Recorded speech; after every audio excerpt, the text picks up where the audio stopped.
Crime alert, time आज का, crime आज का।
माधवी, तो मेरी जिंदगी में एक नर्स बनकर आई और मेरी जिंदगी अर्श से फर्श तक पहुंचा दी।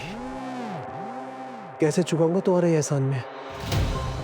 चलिए, आप हमें कुछ तो मानते हैं और कुछ नहीं तो नर्सी से, लेकिन इस घर में रहने वाले लोग जिनकी नजर हमेशा इस बात पर रहती है कि हमारी नजर हर वक्त आप पर क्यों रहती है, क्योंकि उनकी नजर में तो हमारी अहमियत सिर्फ एक नौकरानी की है ना। हमारा आपके पास आना उनसे बर्दाश्त नहीं होता, और खासकर आपका हमें यूं देखना। किसी की आंखों का दिया अक्सर किसी के आंखों की किरकिरी बन जाता है। तुम उसकी चिंता मत करो। मुझे किसी और की परवाह नहीं। आपका दिल क्या मानता है, हमें बस उसका जवाब दीजिए।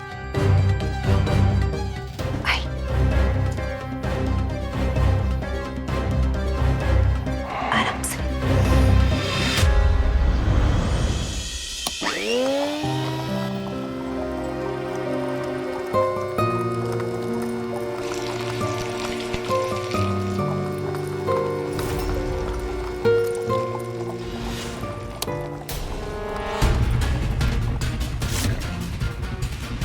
क्या बदतमीजी है ये? इसे बदतमीजी नहीं, ध्यान देना कहते हैं, जिसके लिए मैं इस घर में आई हूँ। वो पता होना चाहिए कि संजय जी को इस वक्त किसी भी तरह का जूस देना मना है। ऊपर से आपने इसमें इतनी चीनी डाल रखी है। और ये क्या, इतना ऑयली खाना किसके लिए? पापा जी के लिए है। तुमसे मतलब? तुम जो काम करने आई हो ना, तुम वही करो, किचन में आने की जरूरत नहीं है। और हाँ, जो तुम मुझे सलाह दे रही हो ना, इसकी ना तो तुम्हारी औकात है और ना तुम्हारा हक। ये घर मेरा है और मुझे पता है किसको क्या देना है, समझी? तो ज्यादा बोलो मत। जी, अगर सब आपको आता है तो शायद इस घर में और खास तौर से संजय जी को हमारी जरूरत नहीं पड़ती। अब आप तो जानते हैं उनकी डाइट का ध्यान मुझे ही देखना होता है, और डाइट का पहला स्टेप ही होता है कि टाइम पर डाइट लेना। तो आप प्लीज पीछे हटिए, है ना? मैं काम कर लूं, लेट हो रहा है ना। मैं करती हूँ। वैसे आप अपना हक संभालिए और मैं अपना फर्ज। वैसे ऑलिव ऑयल नहीं है क्या? दिख नहीं रहा।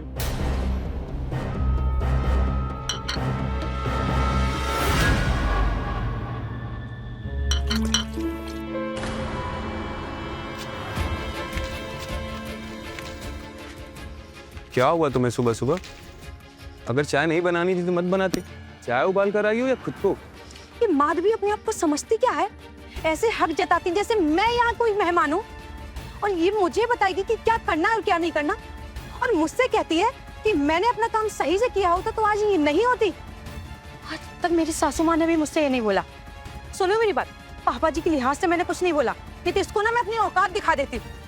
अच्छा ठीक, तुम पहले बैठो, शांत हो जाओ, पहले शांत हो जाओ। ये बात सुनो, तुम्हें जरूरत क्या थी उसके मुंह लगने की? तुम्हें तो पता है ना, जब से वो आई है तब से पापा को यही लगता है उनकी कोई फिक्र या फर्ज निभाता है तो वो माधवी है। तो ठीक है ना, तुम अपना काम करो। सुनो, तुम कोई केयरटेकर मत रखना, नहीं तो उससे मैं ही भगाऊंगी, समझे? अच्छा खराब ठीक है। करके रहो। अच्छा सपना सुनो तो, सपना।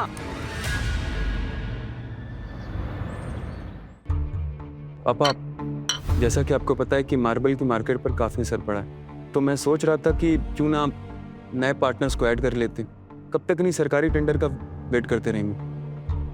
अर्जुन, मुझे प्राइवेट पार्टनर्स के ऊपर बिल्कुल भरोसा नहीं है। प्रॉफिट ज़्यादा है, लेकिन क्लियरेंस के लिए 70 चीज़ें चाहिए होती हैं। सबसे बेस्ट है गवर्नमेंट का टेंडर उठाओ। प्रॉफिट कम है, लेकिन सुकून की जिंदगी और किसी को कोई जवाब नहीं देता है। पापा जी ये लीजिए, पूरी सब्जी आपकी फेवरेट वाली बनाई है, आपको दूं?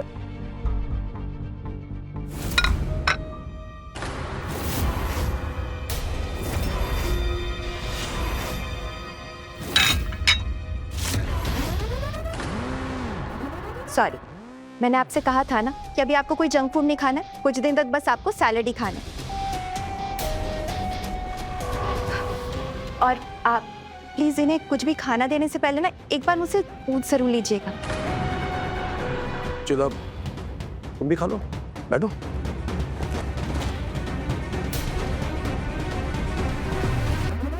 अभी सुबह सुबह बिजनेस की बात नहीं करनी चाहिए। अगर फोकस खाने पर नहीं होगा ना तो हेल्थ पर पूरा असर पड़ेगा। तो प्लीज अभी कोई बिजनेस की बात नहीं करते। चलिए आइए नाश्ता करते हैं। पापा जी, आमतौर पर खाने की टेबल पर ही बात होती है, तो उसमें तनाव कैसा? अपने घर में ही हमें क्या बात करनी है कि कोई और ही ना बताए तो ही बेहतर होगा। मैंने कुछ गलत कह दिया क्या? माफ़ी चाहिए अगर किसी को मेरी बात बुरी लगी तो। मैंने तो बस संजय जी के लिए सोचा था, इसलिए कह दिया। नहीं, तुमने कुछ गलत नहीं कहा है।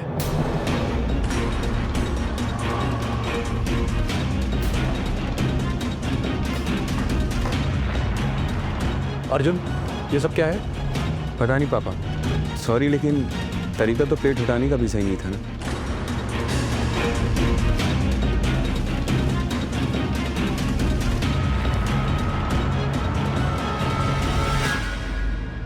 मैंने कुछ गलत किया क्या संजीव जी? नहीं, तुमने कुछ गलत नहीं किया।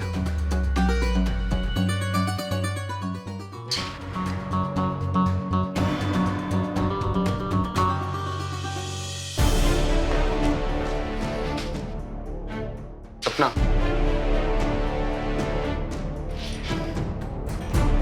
क्या हो गया? क्या हो गया मतलब? तुमने देखा नहीं उसने क्या किया? जानबूझकर पापा जी के सामने मेरी खाने की प्लेट को जंक फूड कहा, ताकि पापा जी को लगे कि मैं कितनी लापरवाह हूँ। मैं माधवी से ना मुझे बहुत चिढ़ होने लगी है। तुम्हें नहीं लगता कि कुछ ज्यादा ही हमारे घर परिवार में घुस रही है? अरे वो 1 महीने और रहेगी ज्यादा से ज्यादा, फिर चली जाएगी। वो कौन सा यहाँ बसने आई है? अगर पापा को लगता भी है कि उनकी केयर करने के लिए उनके पास कोई है तो ठीक है ना, अगर वो खुश है तो रहने देते हैं। अब सपना, अच्छा ठीक है, अच्छा मेरी बात तो सुनो, मैं बात करता हूँ पापा से, प्रॉमिस। अच्छा एक बात बोलो, आज शाम को तैयार है ना? चलते हैं कहीं घूमने। अरे गुस्सा थूक दो ना प्लीज।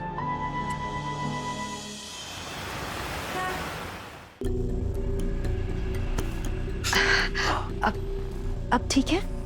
बेहतरीन है।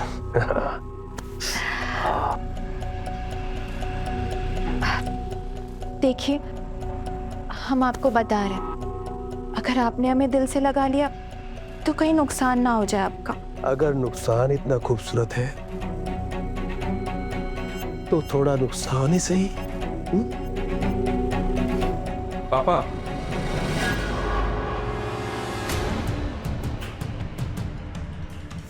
मुझे आपसे कुछ जरूरी बात करनी है।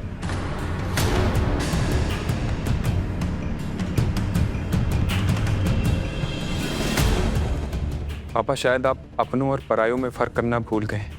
अगर सपना ने आपके सामने प्लेट रखा था तो थोड़ा सा चख लेते।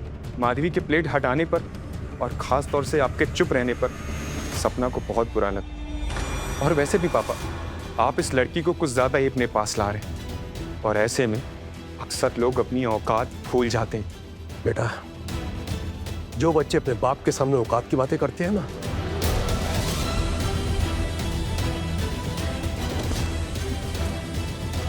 वो अक्सर रिश्ते भूल जाते हैं।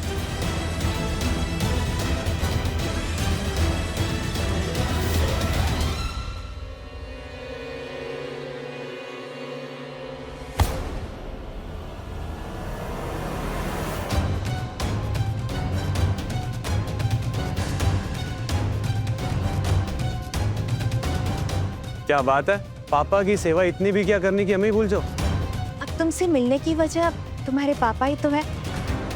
तो सच्चाई तो यही है कि मेरी फर्स्ट प्रायोरिटी वही तो रहेंगे ना। इसलिए बेहतर होगा कि तुम खुद को संभाल।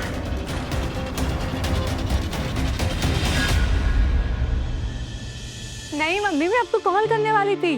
अरे पता क्या हुआ मम्मी?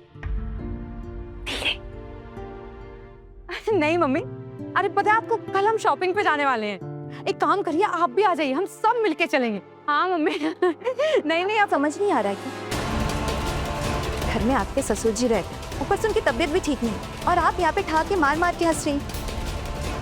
बाकी बातें करने के साथ साथ मम्मी से ये भी पूछ लीजिए क्या ये तरीका सही है। देखो, तुम मुझे तौर तरीके ना ही सिखाओ तो बहुत अच्छा रहेगा, नहीं तो मैं तुम्हें अपने तरीके से समझा दूंगी, समझी? फिलहाल इसे तरीका नहीं, तमीज कहते हैं। और हाँ, आप कुछ भी नहीं कर सकते, इसीलिए आवाज नीचे करके बात करें। आपके ससुर जी और हमारे संजय जी अभी सो रहे हैं। आप चलिए मम्मी से बात करिए, वो वेट कर रही होंगी ना, या उनको मसाला जानना होगा कि क्या क्या हुआ है ना। बताओ बताओ।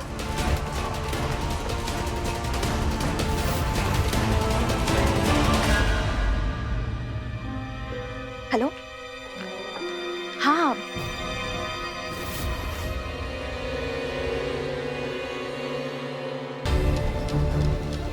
एक सेकंड, हाँ मैं करती हूँ। अरे मैं तो डर ही गई ऐसे अचानक से। क्यों, ऐसा क्या कर रही हो कि तुम डर गई? वैसे ना मैं देख रहा हूँ तुम ना मुझे हर वक्त अवॉइड करती रहती हो, और मुझे पता है क्या लगता है, एक मैं ही हूँ जो तुमसे बात करने के लिए मरा जा रहा हूँ, और तुम हो कि छोड़ो, अब कुछ बोलूंगा तो तुम्हारी प्रायोरिटी बीच में आ जाएंगे, है ना?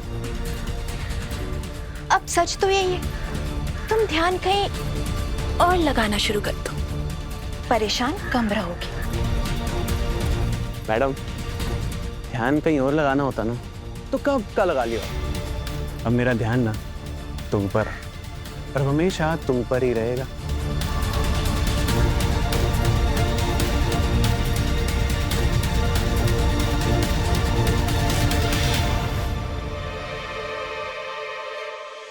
पापा जी लीजिए, ये ट्राई करिए, आपका फेवरेट कलर लाई हूँ। आपको ब्लेजर बहुत पसंद है ना? मम्मी को भी कितने पसंद थे। लीजिए जल्दी पहनिए। अरे वाह। चिराग।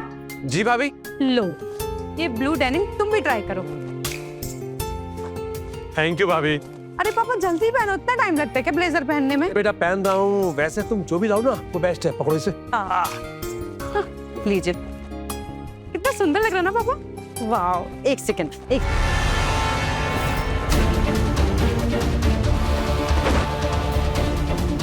तो क्या कर रहे हैं आप? अभी तो आपका कंधा सही हुआ है, थोड़ा थोड़ा मूवमेंट होने लगा है, और आप कैसे उठा के ब्लेजर पहन रहे हैं, और वो भी इतनी मोटी। मैंने आपसे कहा था ना, अभी आपको सिर्फ कॉटन सूट करेगा। बाद में मुझे मत बताइएगा कि मैंने बताया नहीं, बाकी सब तो सॉरी कह के निकल जाएंगे, फिर मुझे ही ध्यान देना पड़ेगा ना। चल आराम करिए, बैठिए। वैसे भाभी माधवी सही कह रही है, पापा जब ब्लेजर डालेंगे तो उनको हाथ ऊपर करना पड़ेगा, और कंधे में सूजन बढ़ जाएगी। फालतू जगह पर फालतू के पैसे खर्च करने से पैसों की और समय की बर्बादी होती है सपना। तो अपने प्यार जताने और दिखाने का कोई और समझदार तरीका ढूंढो।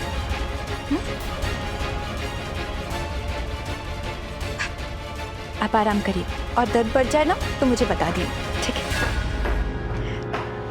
प्लीज कुछ भी मत पूछना मुझसे, तुम्हें तो सब पता होगा ना घर में क्या चल रहा है। वो 2 कौड़ी की लड़की मुझे छोटा और बेवकूफ साबित करने में लगी है, और वो भी पापा जी के सामने, जिन्हें मेरी हर बात में समझदारी दिखती थी। आज उनको माधवी के अलावा कुछ दिख ही नहीं रहा। अच्छा एक बात बताओ, आज तक उन बगल वाली चेयर पे तुमको बिठाया कभी? जवाब दो। नहीं ना?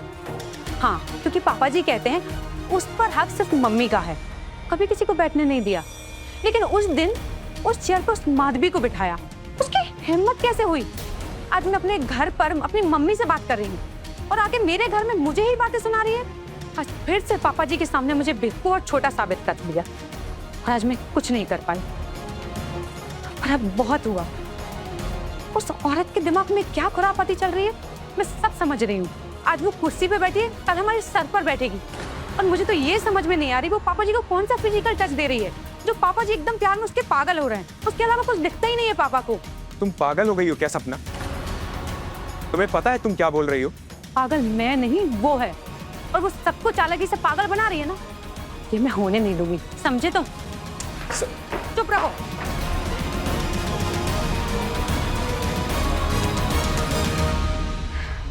बहुत होशियार बन रही हो ना तुम।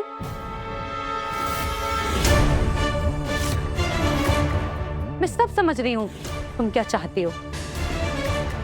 इस घर की इकलौती बहू मैं हूँ, तुम नहीं।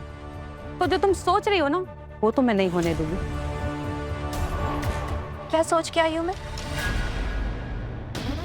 आप ना फालतू में परेशान हो रही। देखिए, आपको जो सही लगे आप वो करो, मुझे जो सही लगता है मैं वो करूँगी।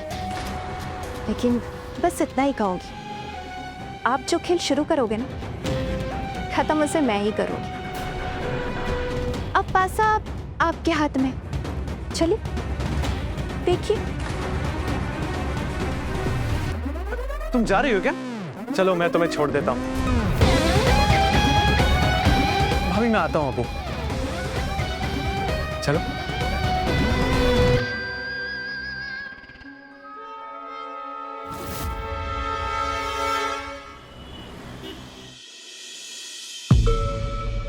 मैं क्या करूँ आखिर ऐसा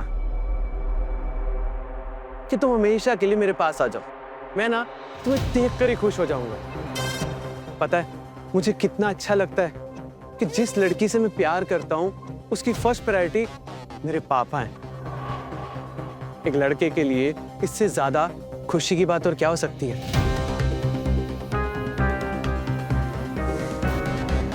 क्या हुआ? मैं तुमसे बात कर रहा हूँ। पता नहीं, मुझे ऐसा लगता है कि तुम्हारे मन में ना कुछ तो चल रहा है। कोई तो ऐसी बात है जो तुम मुझसे छुपा रही है। पता है, कभी कभी मुझे ऐसा लगता है कि हम दोनों के बीच में जो कुछ है ना, ये सब कुछ एक तरफा है। देखो, हमारा जो मन होता है ना वो बहुत जोरों से भागता है, हमें उसे रोक के रखना चाहिए। कई बार तो हमारा मन काल्पनिक चीजों पर यकीन करने को भी कहता है, इसलिए कम सोचो और खुश रहो, वरना बाद में हर चीज का जिम्मेदार तुम मुझे ही ठहराओगे, खुद को कोसोगे, वरना हाथ में नारियल पानी की जगह बियर की बोतल होगी। फिर भी ना मैं तुमको ही चाहूंगा।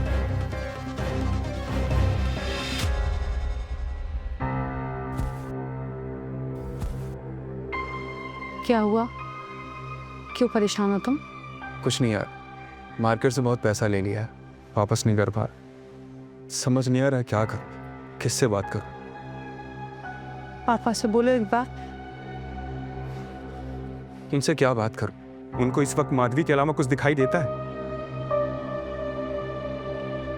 कुछ नहीं समझ में आ रहा, बहुत अकेला सा फील कर। मत परेशान हो, मैं बात करती हूँ पापा से।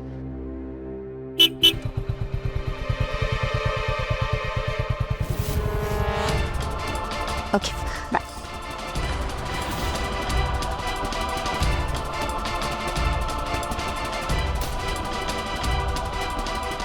क्या कर रहे हो?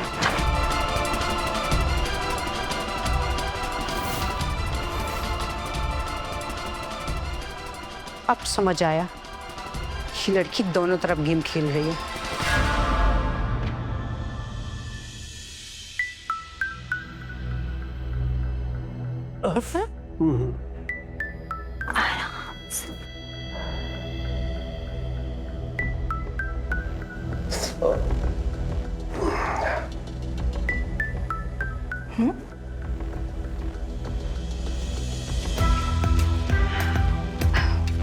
बेटा,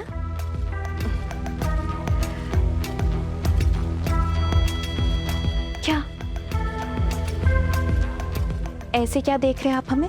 मैं सोच रहा हूँ तुम्हें प्यार के साथ साथ इस घर में इज्जत दिलाने का भी वक्त आ गया है। जहाँ तक मैं समझता हूँ इस घर के लोग तुम्हें सही नहीं समझते।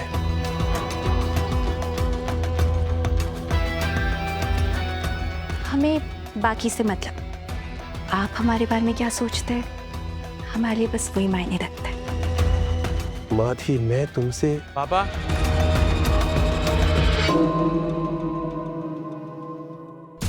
पापा कैसी तबीयत है अब आपकी? बेटे तबीयत तो ठीक है लेकिन पेन है। दर्द ज्यादा तो नहीं है? नहीं, वो ध्यान रख रही है बहुत। ऐसे पापा जल्दी हम आपको किसी से मिलवाना चाहते हैं। बेटा हम भी तुम्हें किसी से मिलवाना चाहते हैं।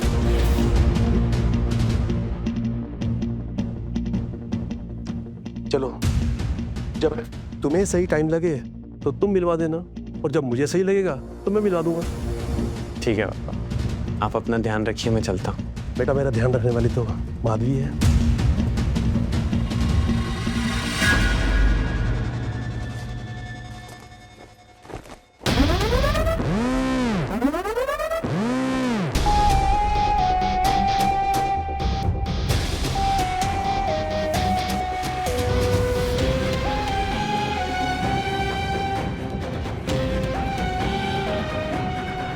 वैसे संजय जी, अब हमें सिर्फ इज्जत नहीं, हक भी चाहिए।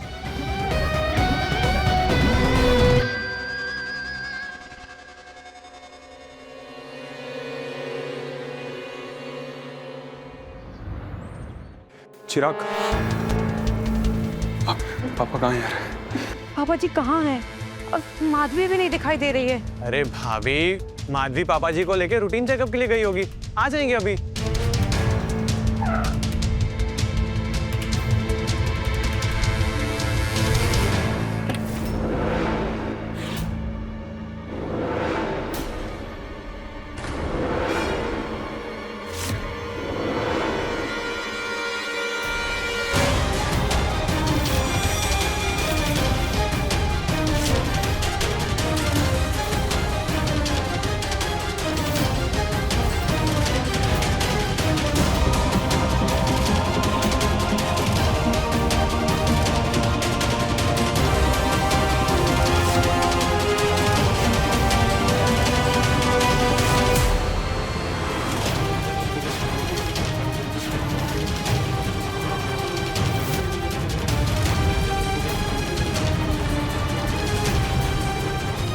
माधवी का आज से इस घर के ऊपर उतना ही हक है जितना हम सब लोगों का।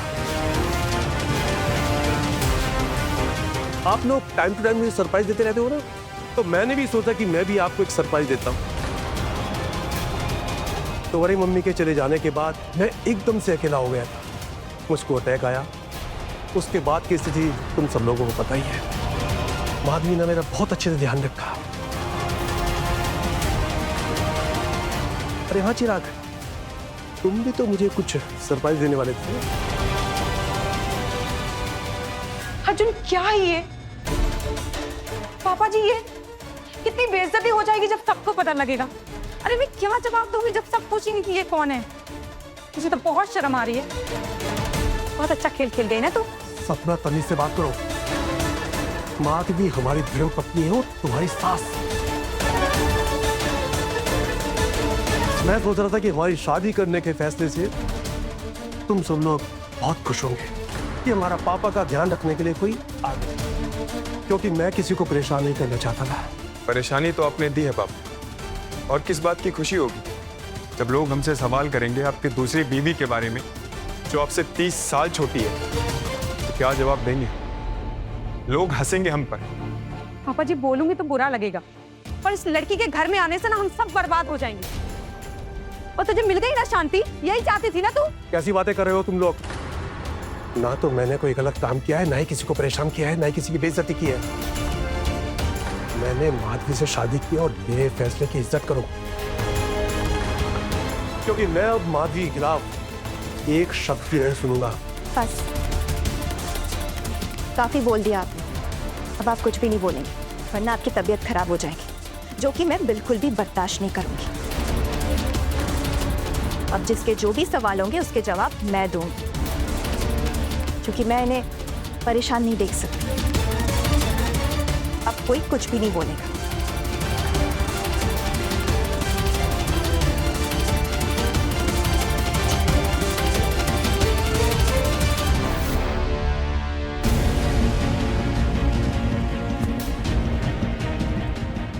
जब असल जिंदगी में कटता है ना, तो खून नहीं निकलता, लेकिन दुखता बहुत है।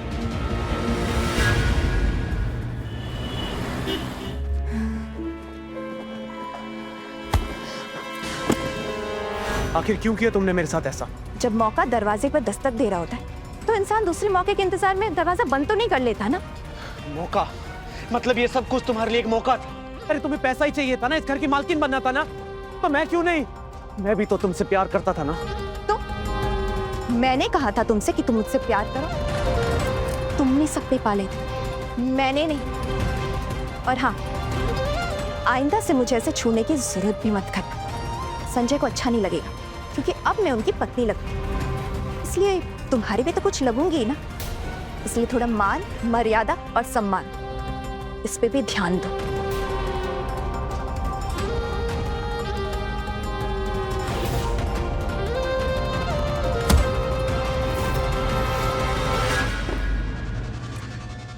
सपना, सपना,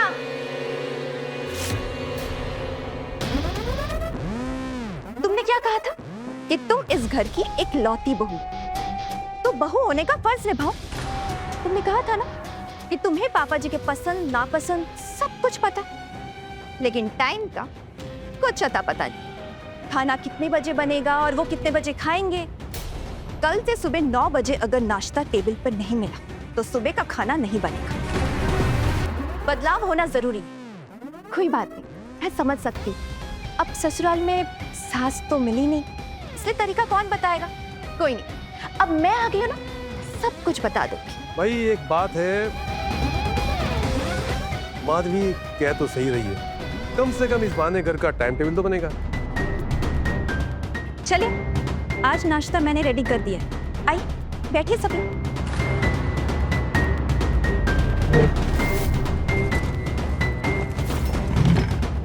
अरे सपना, तमीज सीखो।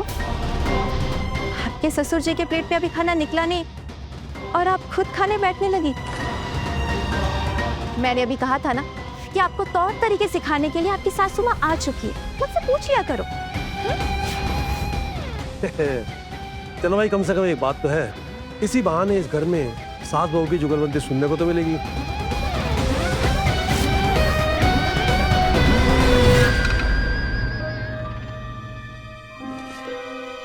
अरे चिराग बेटा, आओ ना, ब्रेकफास्ट शुरू बैठो।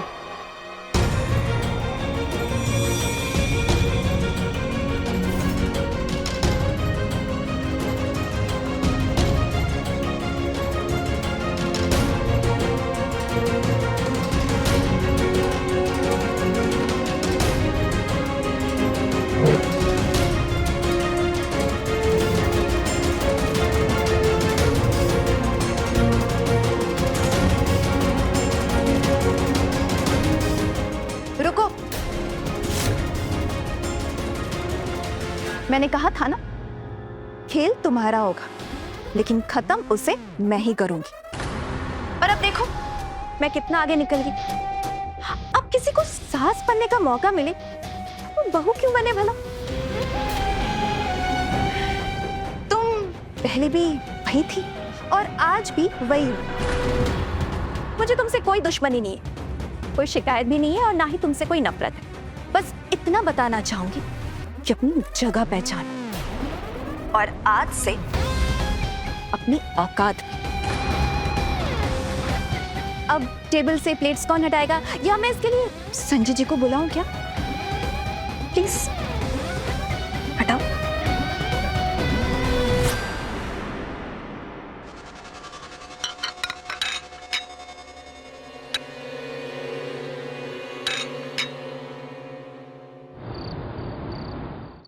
देखो, मुझे पता है कि तुम परेशान हो, लेकिन यकीन मानो मेरा इंटेंशन कभी भी तुम्हें धोखा देने का नहीं था।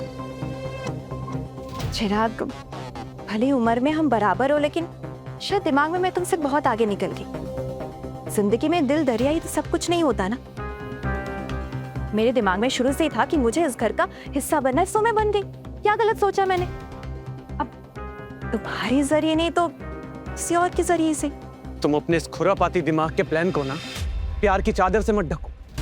जी तो करता है तुम्हारा गला दबा के यहीं पे मार दूं। पता है क्या, तुम मुझे नहीं मार पाओगे, क्योंकि प्यार जो करते हो मुझसे, इसलिए तुम कमजोर हो। लेकिन मैं नहीं। अगर अपने इस दर्द में कोई भी ऐसी वैसी हरकत करने की कोशिश की ना, तो तुम्हें मारने से मैं पीछे नहीं हटूंगी। इसलिए बेहतर यही होगा कि जो भी हुआ उसे भूल जाओ।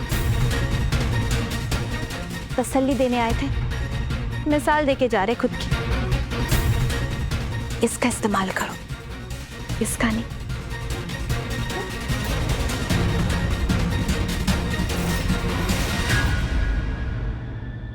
पापा, आपने जो किया है ना, उसकी हम कल्पना भी नहीं कर सकते।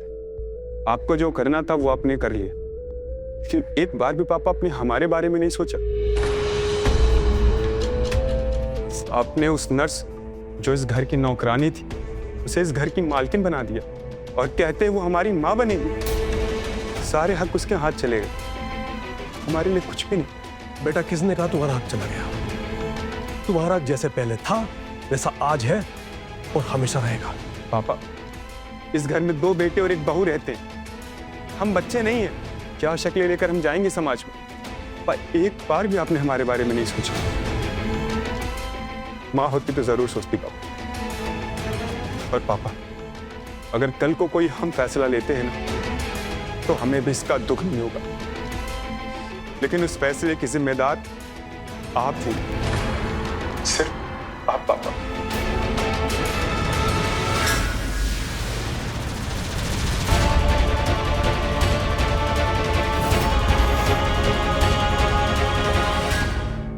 नमस्कार, मैं सुशांत सिंह हाजिर हूं क्राइम अलर्ट के एक और नए एपिसोड में एक नई कहानी के साथ। कभी कभी रिश्तों की परख में की गई जरा सी गलती पूरे परिवार को बिखेर कर रख देती है। संजय का माधवी पर इतना अंधा भरोसा करना कि उसके बच्चे ही उससे दूर होते चले गए। माधवी का संजय के साथ नजदीकियां बढ़ाकर धीरे धीरे घर की हर चीज पर कब्जा जमाना और फिर संजय से शादी करके घर की मालकिन बन जाना, सब कुछ इतनी रफ्तार से हुआ कि किसी को संभलने का मौका ही नहीं मिला। और बड़ा सवाल यह है कि अगर माधवी संजय के ही इतना करीब थी तो उसने चिराग से लगाव क्यों दिखाया? क्या माधवी की अब भी कोई छिपी हुई मंशा है जो सामने नहीं आई है? क्या है माधवी का चिराग को छोड़कर उसके पिता संजय से शादी करने का असली कारण? आइए देखते हैं। मेरा सोफा कहाँ है? मैंने कहा मेरा सोफा कहाँ है?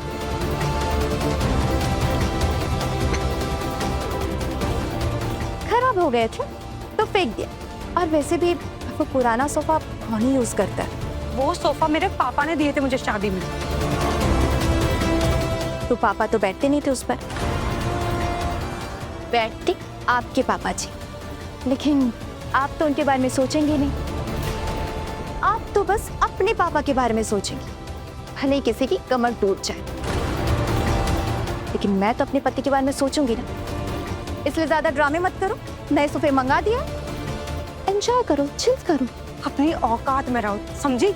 और मुझसे भिड़ने की बिल्कुल भी जरूरत नहीं है तुम्हारी। और मुझसे और मेरी चीजों से दूर रहो, समझे? तुम फिर औकात ले आई बीच में। तो मैं तुम्हें बता दूं, मेरी औकात ये है कि तुम इस घर की बहू हो और मैं तुम्हारी सास। तो औकात में तो मैं तुमसे बहुत ऊपर हूं। और रही बात किसी चीज से लेने देने की, तो जब तक मैं इस घर में हूं ना, तुम्हारी हर चीज से मुझे लेना देना है और रहेगा भी।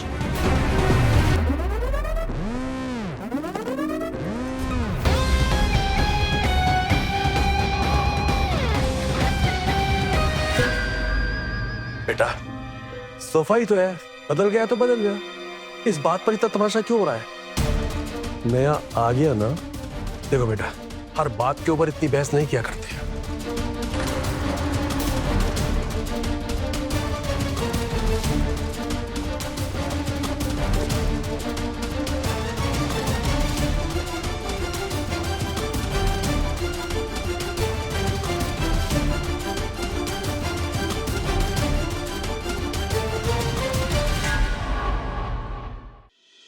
लीजिए अंदर। अरे सपना, ये कौन है? इन्हें आज से पहले तो कभी नहीं देखा। आंटी जी, वो पापा की सेकंड वाइफ है।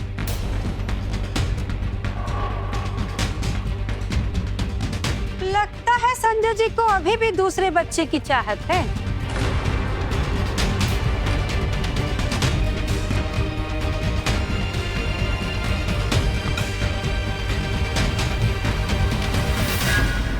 तो क्या हुआ? वो है काबिल, लेकिन मैंने सुना है कि आपका कोई बच्चा नहीं है। चाहत तभी होती है जब काबिलियत होती है, तो पहले काबिल बनकर रहिए। ओह, आपकी तो उम्र भी निकल गई होगी। अफसोस। आंटी, जीना हराम करने के साथ साथ बदतमीजी में भी उतर आई हो क्या? सास से ऐसे बात करोगी? सास को सहूर भी होना चाहिए। अच्छा, तो ये मुझे तुमसे सीखना पड़ेगा। चलो कोई नहीं, समझ सकती हूँ, बुरा लगा होगा ना, सॉरी। अब खुश?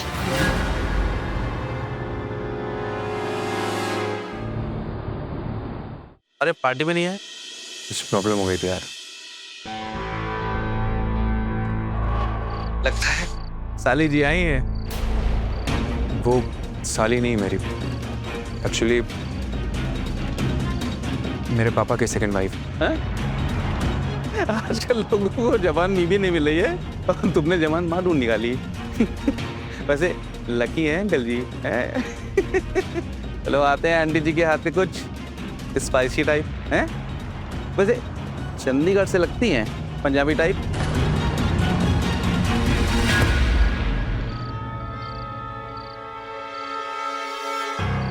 और भाई क्या हाल चाल है? सबसे पहले नई माँ मुबारक हो। पार्टी कब दे रहा है? अभी कुछ दिनों पहले तक तो तू अपनी आशिकी के किस्से सुनाता था। तुझसे पहले सरप्राइज तो अंकल जी ने दे दिया। वो मेरी माँ नहीं है, समझ में आई? रौनक,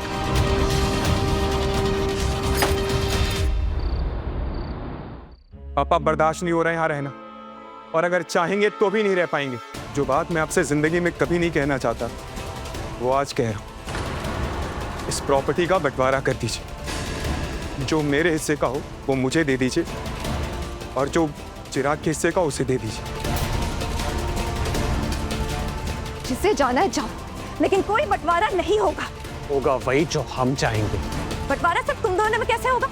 जब इस घर में तीसरा आएगा तो उसे क्या मिलेगा? जब तक वो नहीं आ जाता और 18 साल का नहीं हो जाता, कोई बंटवारा नहीं होगा। आइंदा से इनसे ऐसे बात करने की जरूरत भी मत करना। पापा और मैं तुम सबकी माँ हूं, इसलिए तरीका और दायरा दोनों बरकरार रखना। आप चलिए कमरे में, चलिए।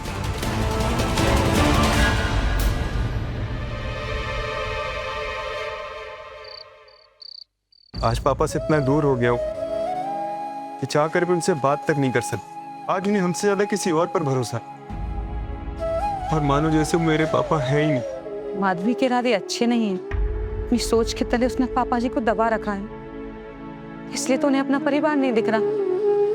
वो आगे का सोच रहे हैं कि जब उनका बच्चा होगा तब बंटवारा होगा, लेकिन 20 साल बाद पापा की क्या उम्र रहेगी और हमारी?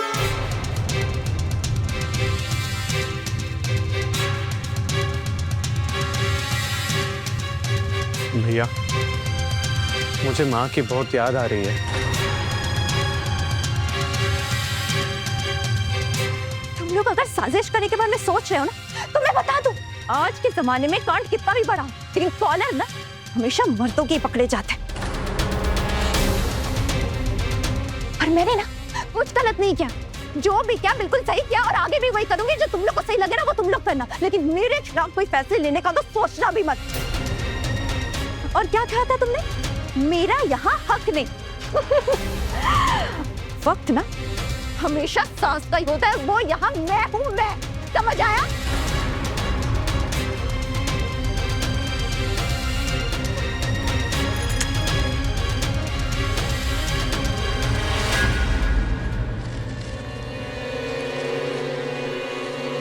बेटा, बेटा, मुझे माफ कर दो। हर बार सही और गलत का फैसला माँ बाप ही नहीं करते बेटा। जब बच्चे बड़े हो जाते हैं ना, तो वो भी कभी कभी सही और गलत का एहसास करा देते हैं। तुम लोग को शर्म नहीं आ रही क्या? अपने बाप से माफी मंगवा रहे हो, हाथ जोड़वा रहे हो। अब सुनिए, अब चलिए। आपको कोई जरूरत इनके सामने माफी मांगने की, हाथ जोड़ने की। मैं बता रही हूँ, आपने कोई गलत काम नहीं किया। ये सब ना, ये सब इनकी साजिश है। मैं अच्छे से समझ रही हूँ। ये चाहते हैं कि मैं इस घर से दूर चली जाऊँ, आपकी जिंदगी से दूर चली जाऊँ। मैं सब जानती हूँ। नफरत करते हैं मुझसे, है ना? सब नफरत करते हो ना मुझसे, सब समझ रही हूँ मैं ऐसा नहीं होने दूंगी। अब चलो, चलो, चलो, चलो पापा, हाँ। नहीं, नहीं, नहीं, मैंने बहुत बड़ी गलती की है। मुझे अपने बच्चों को इस तरह से अकेला नहीं छोड़ना चाहिए ना। अगर आज मेरे बच्चों की माँ होती ना, तो मेरे बच्चों को अकेला बिल्कुल नहीं छोड़ती। तू है मुझ पर, तू है। कितना नीचू है। तो तुम ये सब का जिम्मेदार मुझे ठहराना चाहते हो? तुम अपने इस गिल के चलते ये बताना चाहते हो कि मैंने तुमसे फंसा के शादी की, तुमसे जबरदस्ती की शादी करने के लिए, कि माँ बनने के लिए? हाँ, अरे तुम्हें समझ क्यों नहीं आता है कि वो ये सब इसलिए कर रहे हैं ताकि तुम मुझे जाने के कीड़े की तरह यहाँ से उठा के बाहर फेंक दो? तुम्हें समझ क्यों नहीं आ रहा? मैं ऐसा नहीं होने दूंगी।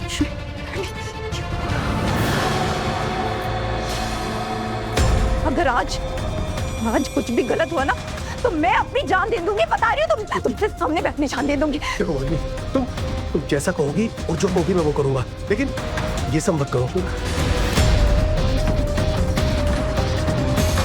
लो, साइन करो इस पे, साइन करो इस पे। मैं मालकिन हूँ और मैं ही रहूंगी। मुझे पहले से ही पता था कि तुम्हारा ये इमोशनल नाटक शुरू हो जाएगा, इसलिए जो मैंने ना पहले से पेपर बनवा के रखे थे। अब देख क्या रहे हो? साइन करो इस पे, जल्दी साइन करो, वरना मैं बता रही हूँ, मैं अपनी जान दे दूंगी। मुझे कुछ हुआ ना तो तुम भी बचोगे नहीं। साइन करो इस पे। नहीं, तू मेरी जान लेना चाहती है ना, ले जान, लेकिन मैं कहीं साइन नहीं करूंगा अपने बच्चों से। क्या पूछे? मुझे मारना चाहती है? मार मार। पापा दरवाजा खोलिए। पापा, तुझे छोड़ूंगी नहीं, जान से मारता हूँ तुझे। पापा, हेलो,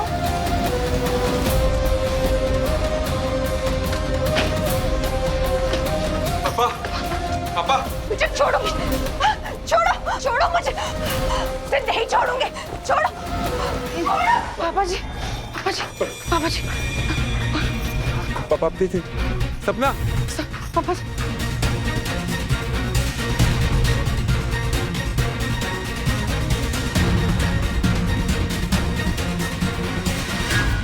जिस परिवार के सदस्य एकजुट रहते हैं वो परिवार मजबूत रहता है, और इसीलिए घर परिवारों में सेंध लगाने वाले लोग उस घर की सबसे कमजोर कड़ी की तलाश में रहते हैं। माधवी जानती थी कि संजय अपने ही घर में अकेला महसूस करता है, लिहाजा उसने उसकी इस कमी को दूर करना शुरू कर दिया, क्योंकि वो जानती थी कि संजय मुट्ठी में आ गया तो वो इस घर की मालकिन बन सकती है। और उसे यह भी पता था कि अगर उसने सीधे संजय के बेटे से शादी की कोशिश की तो ये परिवार कभी भी उसे आसानी से कबूल नहीं करेगा। लिहाजा उसने सास बनने का रास्ता चुना ताकि इस घर की मालकिन बन जाए। ये कहानी हमें सिखाती है कि ऐसे लोगों से अलर्ट रहें जो आपके परिवार में जबरन दाखिल होकर बहुत जल्द सबका भरोसा जीतने की कोशिश करते हैं। ऐसे किसी भी शख्स को परिवार में शामिल करने से पहले उसे अच्छी तरह से परख लें, क्योंकि भरोसा और परिवार बनने में बरसों लगते हैं और टूटने में बस एक पल। इसी के साथ मैं सुशांत सिंह आपसे विदा लेता हूं। कल फिर मिलूंगा एक और नई कहानी के साथ। देखते रहें क्राइम अलर्ट, टाइम आज का, क्राइम आज का।